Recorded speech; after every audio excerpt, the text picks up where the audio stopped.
अब हम बात करेंगे अपने एक एग्जांपल लेते हैं क्वाड्रेटिक इक्वेशन का।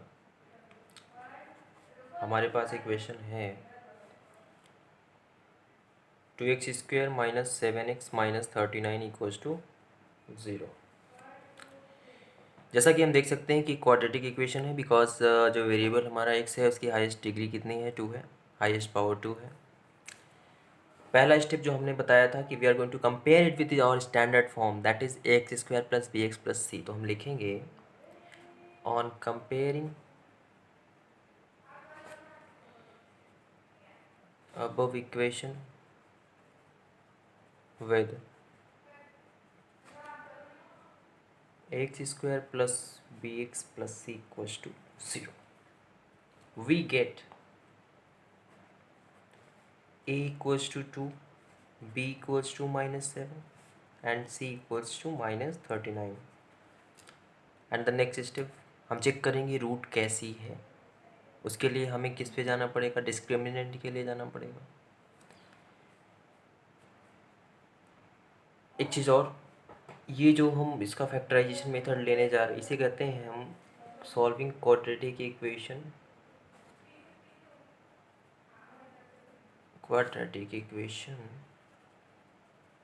By factorization.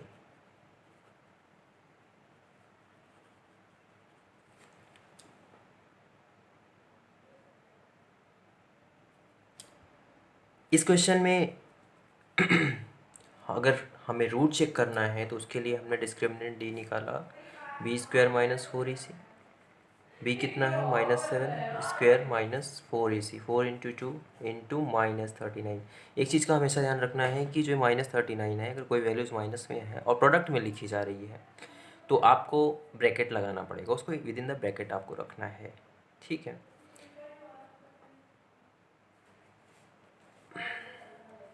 इसका स्क्वायर हो जाएगा 49। यहाँ पे एक चीज़ ध्यान रखना, ये माइनस मल्टीप्लाई हो रहा है बिकॉज यहाँ पे every place at every place we have multiplication sign. Don't subtract it, ये माइनस और ये माइनस मल्टीप्लाई हो रहा है तो ये माइनस माइनस प्लस हो जाए, 4 × 2 = 8 × 39। डी की वैल्यू आ गई 49 + 312, वी गॉट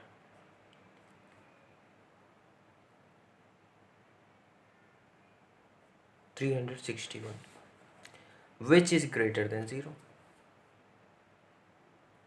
तो हमने आपको बताया था जब ये वैल्यूज आपकी ग्रेटर देन 0 हो जाती है तो यहाँ पे आप देखिए roots are real and unequal. It means कि हम इस क्वाड्रेटिक इक्वेशन को सॉल्व करके रूट्स निकाल सकते हैं। मैं फिर से इसको एक बार रिवाइज करा देता हूँ।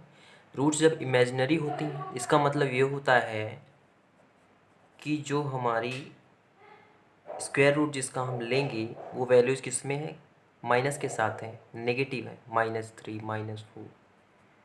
These types of roots are called imaginary roots, जिनका सॉल्यूशन नहीं निकल सकता। Roots are not possible for the case 3। इसीलिए डिस्क्रिमिनेंट का यूज़ करके हम चेक करते हैं कि रूट्स हमारी पॉसिबल है या नहीं है, उसके बाद ही हम सॉल्व करते हैं। तो नेक्स्ट हम बढ़ते हैं अपने क्वेश्चन की तरफ। तो हमने देखा discriminant D is greater than 0, that is we have real and unequal roots. Now we have the equation 2x² - 7x - 39 = 0। अब हम बात करेंगे कि फैक्टराइजेशन मेथड से हम क्वाड्रेटिक इक्वेशन को कैसे सॉल्व करते हैं। तो इस बात को ध्यान से सुनिएगा,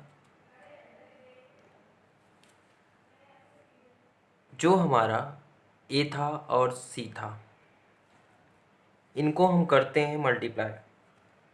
यहाँ पे मैं बता देता हूँ 2 × 39 जो आता है उसका हम लेते हैं फैक्टर।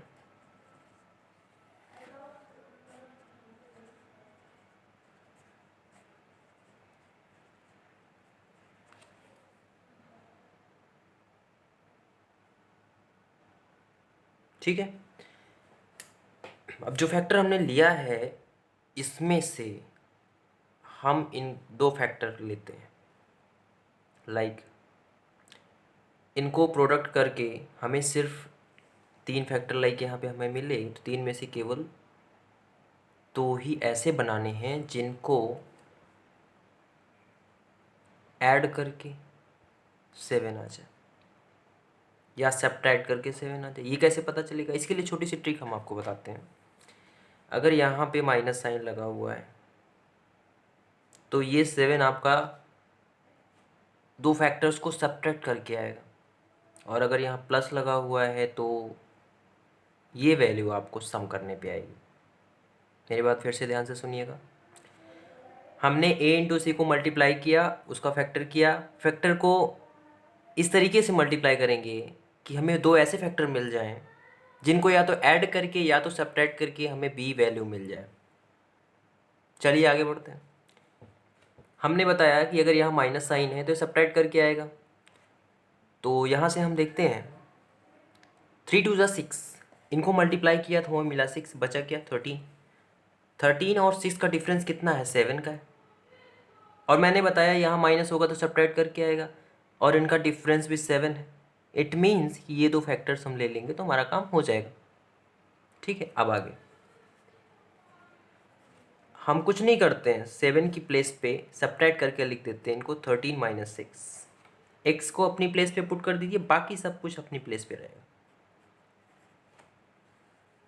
ब्रैकेट को हम ओपन करते हैं, minus 13 into x that is minus 13x, minus minus plus 6x, minus 39 equals to 0। We are going to take pair like this. इसमें से जो कॉमन होगा उसको हम बाहर ले लेंगे। जैसे यहाँ देखो सिर्फ x कॉमन है। कॉमन कैसे पता करते हैं? जैसे एक्स स्क्वायर है, x square means what?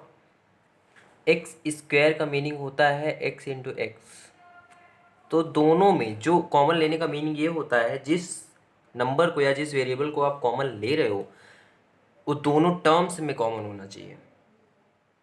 Got it?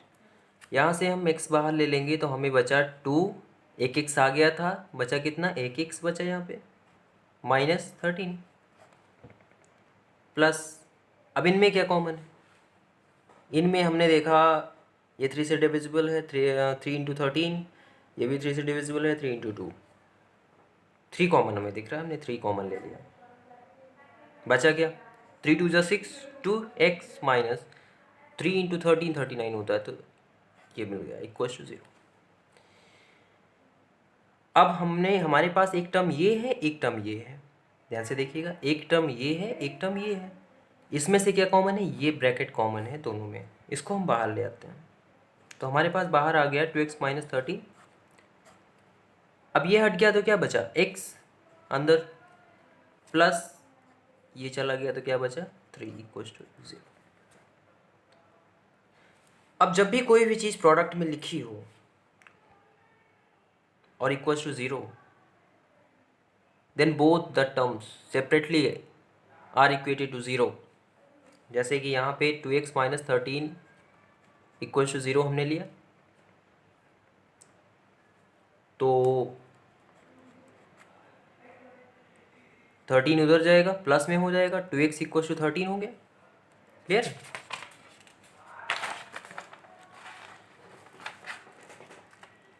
x equals to 13/2। ध्यान से देखिए, अब 2x इक्वल्स टू 13 था, 2 जाएगा, यहाँ मल्टीप्लाई कर रहा है तो वहाँ जाके डिवाइड करेगा। x की वैल्यू क्या? 13/2। एंड अब हम लेंगे दूसरा जो हमारा टर्म है, x plus 3 equals to 0। x plus 3 equals to 0, x equals to minus 3। So the roots are, हमें दो रूट्स मिल गई, 13/2 एंड माइनस 3। Got it? इस तरीके से हम रूट्स निकालते हैं। ठीक है, चलिए नेक्स्ट क्वेश्चन लेते हैं। एक क्वेश्चन इस टाइप का बनता है, like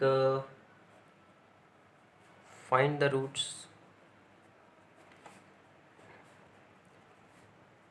of the equation x equals to 5x। अब आप यहाँ पे नोटिस कर रहे होगी कि जो फैक्टर हमारा होता था सी यहाँ पे नहीं है, ए एंड बी तो है बट सी नहीं है। कोई बात नहीं। अब सी नहीं है का मतलब क्या होता है, चलिए इसको हम सारे टर्म्स को इधर ले आते हैं। हम अपने स्टैंडर्ड फॉर्म जो कि X square plus B X plus C होता है उसके जैसा इसको बनाने की कोशिश करते हैं। X square minus 5x equals to 0। हमारे पास इसका कोफिशिएंट ये ए है, बी है। चलिए लिखते हैं।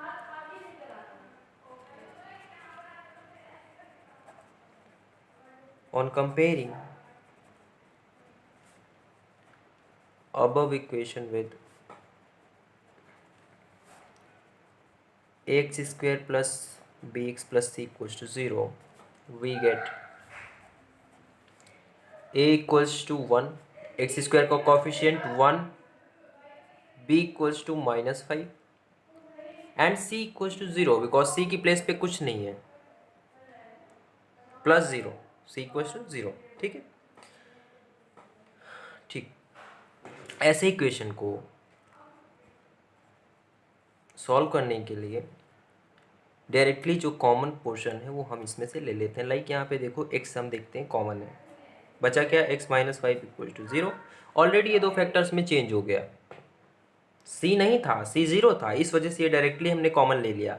c होता है इसीलिए हमें पहले इसको दो अलग अलग फैक्टर में ब्रेक करना पड़ता है, दो अलग अलग ब्रैकेट बनते हैं, फिर 0 की इक्वेट करते हैं तो जाके अलग अलग वैल्यूज हमें रूट्स मिल जाती हैं। बट यहाँ पे हमें डायरेक्टली हो जा रहा है बिकॉज c 0 पे x इक्वल टू 0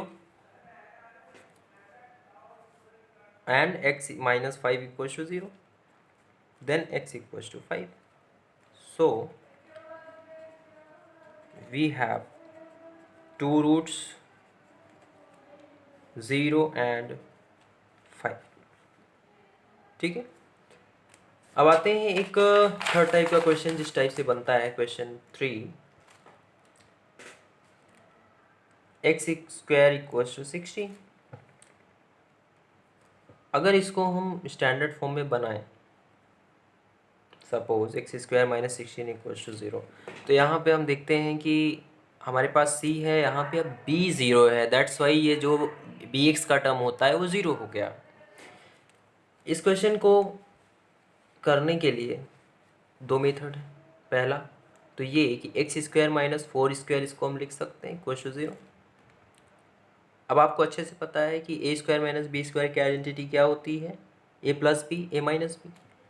यहाँ पे ए आपका एक्स है, बी है 4, A square minus B square की प्लेस पे हम क्या लिख सकते हैं, A plus B X plus 4, A minus B X minus 4 equals to 0।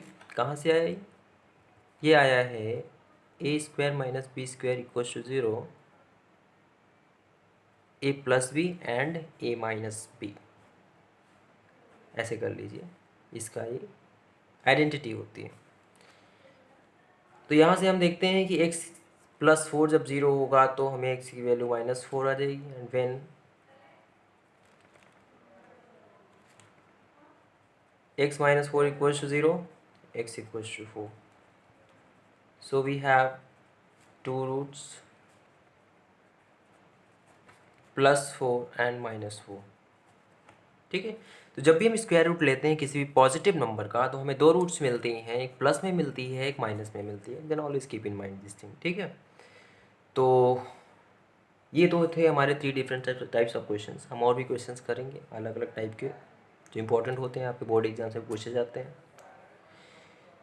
तो आज के लिए इतना ही, मिलते हैं नेक्स्ट लेक्चर में। Thank you.